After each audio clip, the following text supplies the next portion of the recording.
I have to accept that the disclosures in this Red Fort terror case are, you're right, spine chilling. And it is clear that these doctors wanted to destroy the country that cared for them at the behest of a country they wanted to care for. But to come back to that question, away from these disclosures, you're right, something else is being disclosed as well. This justification and whitewashing of terrorists and terrorism. It has already become, by these usual suspects that these terrorists were kind, affable, brilliant doctors, and that their terrorism has to be looked from a different prism. Asking why were they forced into terrorism in the first place? This is a textbook action reaction provocation reaction theory.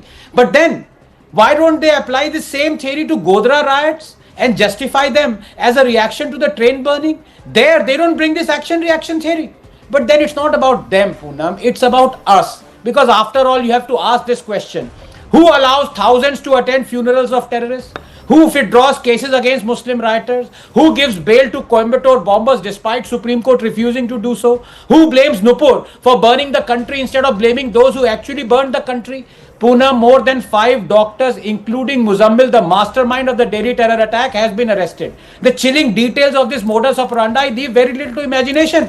But while it may come as a news to many, I'm sorry, it's not news to me. Because in being relieved at him being arrested, we are yet again missing the woods for the trees. After all, did Muzammil incite riots in Kanpur over Nupur merely quoting the hadiths? Was it Muzammil who beheaded Kanhaiya Lal? Was it Muzammil who led a bloody thirsty mob that killed Ankit in Delhi? Was it Muzammil who attacked hundreds of Ram Navami processions, Durga Puja procession, Hanuman Jayanti Shobha Yatra, Garba celebration with impunity? Was it Muzammil who removed Bhagwa flags from temple in Muda Bidri and replaced them with Islamic flags? Was it Muzammil who replaced Ashok Chakra in the Indian flag with Islamic Kalma in Mehboob Nagar? Was it Muzammil who stood for elections from Meerut offering 51 crores to the beheaders of Charlie Hebdo journalists? Was it Muzammil who screamed Ralif Galif Salif from mosques? Was it Muzammil who attended the funeral of Burhan Wani of Yaqub Memon of Nasrallah? Poonam, there is a parallel world that is inhabited by millions of Muzammils, a world where they are not bound by rules, morality, ethics, propriety by which they want the rest of us to be bound by. Because 30 seconds,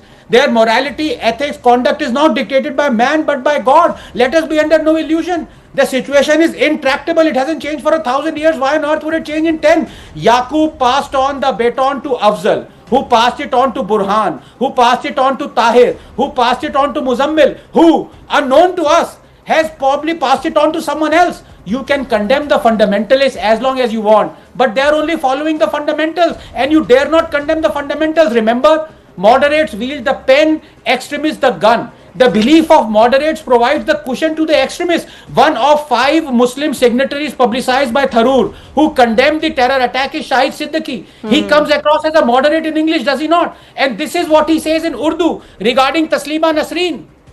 शैतान की बेटी तस्लीमा नजरीन सरज़े हिंद पर कब तक मौज बनाएगी.